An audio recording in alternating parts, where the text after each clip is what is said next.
तज़किरा करेंगे खुदा का तसव्वुर इस्लाम में। अगर आप कोई भी मुसलमान से पूछेंगे कि इस्लाम में खुदा का तसव्वुर क्या है, सबसे बेहतरीन जवाब जो कोई भी मुस्लिम दे सकेंगे आपको खुदा के तसव्वुर के बारे में, वो है सूरह इखलास, सूरा नंबर 112 आयत नंबर 1 से 4, जिसमें लिखा है कुल हुवल्लाहु अहद, कहो कि अल्लाह एक है, अल्लाहुस समद, अल्लाह जो बेनियाज है, लम यलिद वलम युलद, वो न किसी को जनता है न किसी से जना है, वलम यकुल लहु कुफुवन अहद, उसके जैसा कोई नहीं है। ये सूरह इखलास 4 आयतों की डेफिनेशन है। खुदा के बारे में तसव्वुर है सूरह इखलास में 4 आयतों में।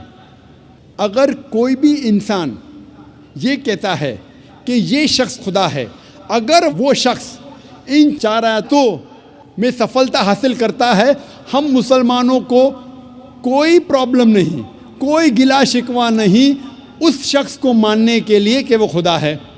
सबसे पहली आयत कुल हुवल्लाहु अहद, कहो कि अल्लाह एक है, अल्लाहुस समद, अल्लाह जो बेनियाज है, लम यलिद वलम युलद, ना वो किसी को जनता है ना किसी से जना है, वलम यकुल लहु कुफुवन अहद, उसके जैसा कोई नहीं है। ये 4 आयतों का डेफिनेशन, ये 4 आयतों का खुलासा खुदा के बारे में, अल्लाह सुब्हानहू व तआला के बारे में, मैं इसे कहता हूँ द टचस्टोन ऑफ थियोलॉजी। थियो means God, logy means study. थियो मतलब खुदा, लॉजी मतलब पढ़ाई, खुदा के बारे में पढ़ाई, खुदा के बारे में जानकारी रखने को कहते हैं थियोलॉजी। और थियोलॉजी में सूरह इखलास को मैं कहता हूँ द लिटमस टेस्ट, खुदा को जानने का तलिस्मा। सूरह इखलास कुरान मजीद में 112वीं सूरा है, मैं इसे कहता हूँ खुदा को पहचानने का तलिस्मा, litmus test to identify God. मैं कहता हूँ touchstone of theology. Touchstone, touchstone के मानी हैं, आप जानते हैं, पत्थर। अगर आप सोना खरीदना चाहते हैं या सोना बेचना चाहते हैं, आप जाते हैं जोहरी के पास और जोहरी परखता है, जांचता है ये सोना कितना खरा है। वो लेता है सोने को और घिसता है टचस्टोन से, अपने पत्थर से घिसता है, और रंग देख के वो कहता है क्या ये सोना 24 कैरेट का सोना है, या कहता है ये सोना 22 कैरेट का है, या कहता है ये सोना 18 कैरेट का है, या कहता है ये सोना ही नहीं है, क्योंकि all that glitters is not gold. हर चीज़ जो चमकती है वो सोना नहीं है। वो सोने को लेके घसता है टचस्टोन से, और ये भी कह सकता है कि सोना नहीं है, क्योंकि हर चीज़ जो चमकती है वो सोना नहीं है। तो सूरह इखलास मेरे मुताबिक is the touchstone of theology, खुदा को जानने का तलिस्मा। कोई भी शख्स, कोई भी इंसान अगर कहता है कि ये शख्स खुदा है, आप इस सूरह इखलास के मुताबिक उसकी जांच करो। अगर सफलता पाता है इन 4 आयतों में, हमें कोई गिला नहीं मानने के लिए कि वो खुदा है। मिसाल के तौर पे कुछ इंसान मानते हैं कि भगवान रजनीश खुदा है। क्वेश्चन आंसर के वक्त, सवाल जवाब के वक्त एक हिंदू भाई मुझसे कहा कि हम हिंदू नहीं मानते कि भगवान रजनीश खुदा है। मैंने कभी भी नहीं कहा कि हिंदू मानते हैं कि भगवान रजनीश खुदा है। मैंने कहा कुछ इंसान मानते हैं और समझते हैं कि भगवान रजनीश खुदा है। मैंने हिंदू मज़हब की किताबों का मुताला किया है, कई भी हिंदू मज़हब की किताब में नहीं लिखा है कि भगवान रजनीश खुदा है, लेकिन फिर भी कई इंसान मानते हैं कि भगवान रजनीश खुदा है। अभी हम जांचेंगे सूरह इखलास की बुनियाद पर ये भगवान रजनीश सही खुदा है कि नहीं। सबसे पहला इम्तिहान कुल हुवल्लाहु अहद, कहो कि अल्लाह एक है। क्या रजनीश एक था? हम जानते हैं कि कई इंसानों ने कहा कि मैं भगवान हूँ, मैं ईश्वर हूँ, और खुसूसन इस हमारे देश में, हिंदुस्तान में हजारों इंसानों ने कहा है कि मैं भगवान हूँ। रजनीश एक वाहिद इंसान नहीं है जिसने कहा कि मैं भगवान हूँ। फिर भी एक रजनीश भक्त कहेगा कि रजनीश यूनिक है, इलायदा है।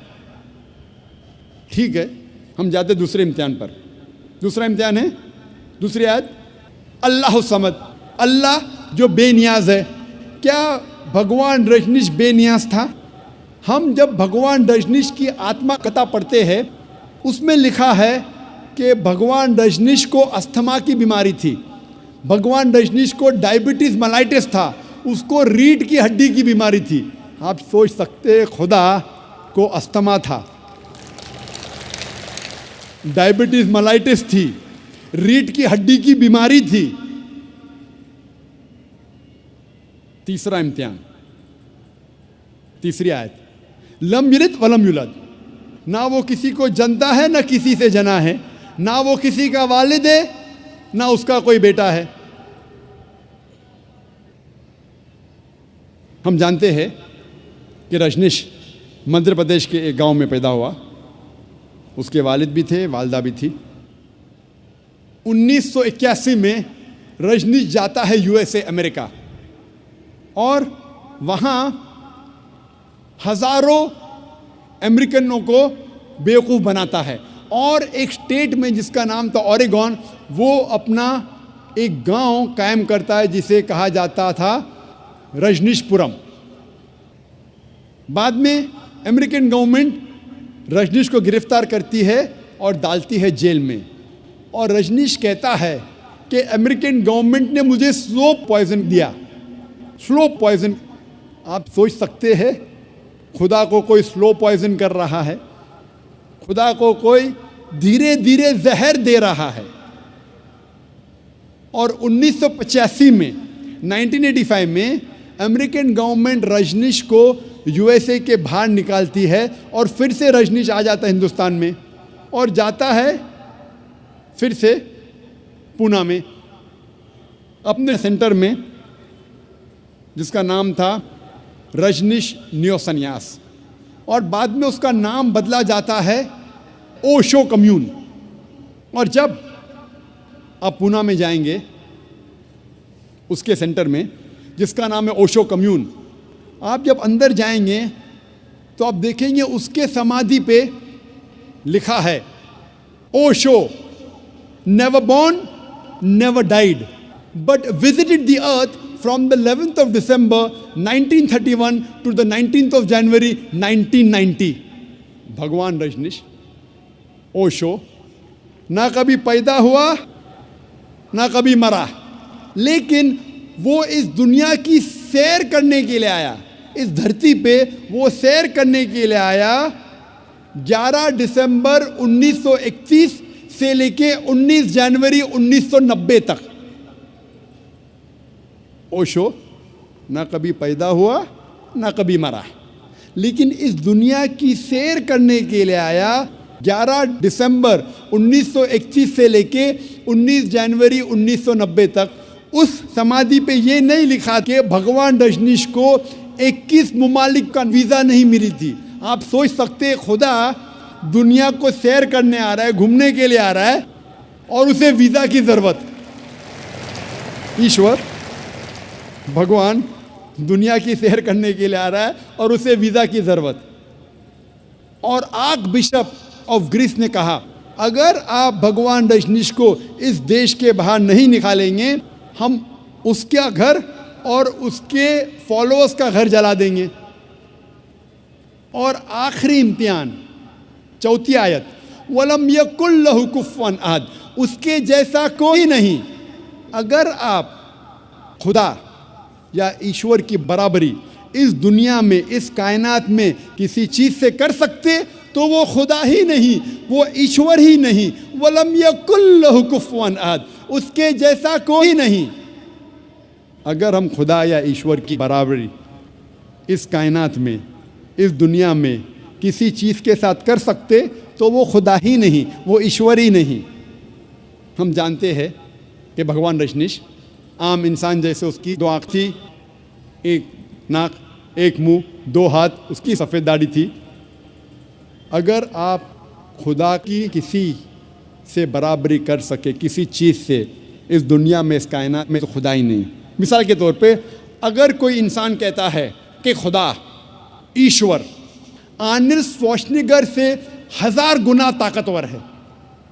आर्नल्ड श्वार्ज़नेगर को आप जानते हैं क्या नहीं, जिसको टाइटल मिला था मिस्टर वर्ल्ड, दुनिया में सबसे ताकतवर इंसान, मिस्टर यूनिवर्स, कायनात में सबसे ताकतवर इंसान, आप जानते हैं क्या नहीं आर्नल्ड श्वार्ज़नेगर। अगर कोई इंसान कहता है कि खुदा, ईश्वर आर्नल्ड श्वार्ज़नेगर से 1000 गुना ज़्यादा ताकतवर है, अगर आप खुदा की बराबरी किसी से भी कर सके, किसी भी चीज़ से कर सके इस दुनिया में, इस कायनात में, चाहे आर्नल्ड श्वार्ज़नेगर हो, चाहे दारा सिंह हो, चाहे किंग कॉन्ग हो, चाहे 1000 गुना हो या 1,00,000 गुना हो, अगर आप खुदा या ईश्वर की बराबरी किसी चीज़ इस कायनात या दुनिया में कर सके तो वो खुदा ही नहीं। वलम यकुल लहू कुफ़ुवन अहद, उसके जैसा कोई नहीं है। ये था मुख्तसरन खुदा का तसव्वुर इस्लाम में। और मैं कहना चाहता हूँ कि जितने सामाइन लोग हैं, मेरे बुज़ुर्गों, मेरे अजीज़ भाइयों और बहनों, चाहे आप मुसलमान या गैर मुसलमान हो, आप जिस ईश्वर, जिस खुदा की इबादत करते हैं, उस खुदा, उस ईश्वर को इन 4 आयतों से उस ईश्वर को जांचो। अगर ये चारों आयतों, ये चारों इम्तिहान पे उतरता है, आप जिस ईश्वर की इबादत करते हैं, आप जिस खुदा की इबादत करते हैं, तो वो सही खुदा है, वरना वो गलत खुदा है। ये 4 आयतों के मुताबिक आप जिस ईश्वर, आप जिस खुदा की इबादत करते हैं, मेरा आपसे कहना है, मेरे सारे सामाइन से, मेरे बुज़ुर्गों से, मेरे भाइयों और बहनों से, आप जिस ईश्वर, आप जिस खुदा की इबादत करते हैं, उसको जांचो इन 4 आयतों के मुताबिक। अगर वो सफलता पाता है तो वो सही खुदा है, वरना